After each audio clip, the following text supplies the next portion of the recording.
വരദാനങ്ങളുടെ സ്വീകരിക്കലും അത് തെളിഞ്ഞ് ജ്വലിപ്പിച്ച് ഉപയോഗിക്കലും അങ്ങനെ ദൈവരാജ്യത്തിന് ശക്തമായി വെളിപ്പെടലും നാം ഓരോരുത്തരും വഴി നടക്കാൻ നല്ല ദൈവം ആഗ്രഹിക്കുന്നുണ്ട്. അതിനുള്ള ഒരു ശക്തമായ പുതിയ വേദി ഈ മൗണ്ട് നെബോയിൽ ദൈവം നമുക്ക് എല്ലാവർക്കുമായിട്ട് ഒരുക്കുന്നുണ്ട്. മുന്നോട്ട് വരുമ്പോൾ നിങ്ങൾ അനേകര് ഈ മൗണ്ട് നെബോ ധ്യാന കേന്ദ്രത്തിൽ നാനാവിധമായ കൃപാവരങ്ങൾ ജ്വലിച്ച് ശുശ്രൂഷ ചെയ്യുന്നവരായിട്ട് തീരണം. തമ്പുരാന്റെ ആഗ്രഹം അങ്ങനെയാണ്.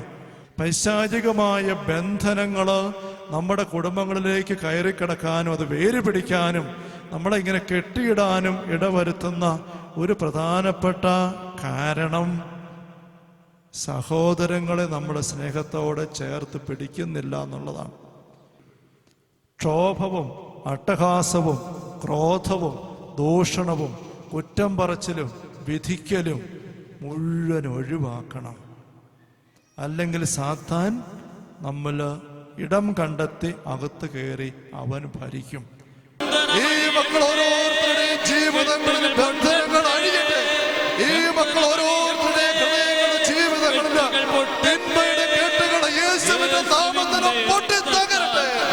സാത്താന്റെ സർവ്വ കോട്ടകളും തകർന്നു വീണത് ജെറിക്കോ കോട്ട തകർന്നു വീണതുപോലെ കർത്താവ് ഈ സമയം അങ്ങയുടെ സന്നദ്ധയിൽ ഹൃദയം തുറന്ന് കെഞ്ചി യാചിച്ച് പരിശ്രമിച്ചായിരിക്കുന്ന ഓരോ വ്യക്തിയിലേക്കും അങ്ങയുടെ ശക്തമായ കരസ്പർശനം കടന്നു വരട്ടെ. സ്വർഗത്തിന്റെ ശക്തി മക്കളെ പ്രകടമാകട്ടെ. യേശുവിന്റെ നാമത്തിന് പൗരോഗത്യ അഭിഷേകത്തിന് ഈ അൾത്താര ദീപികയുടെ സന്നദ്ധി നിന്നുകൊണ്ട് യേശുവിന്റെ നാമത്തിൽ ആജ്ഞാപിക്കുന്നു. പൈശാചിക അരൂപികളും ദുരാത്മ സംഘങ്ങളും സാത്താന്റെ കേടുകളും വഞ്ചനകളും വിട്ടുപോകട്ടെ.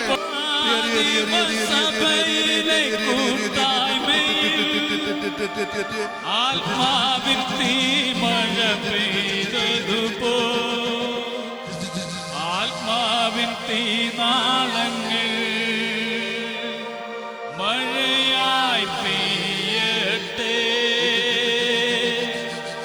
ആത്മാവിൻ തീനാളങ്ങൾ മഴയായി പെയ്യട്ടെ.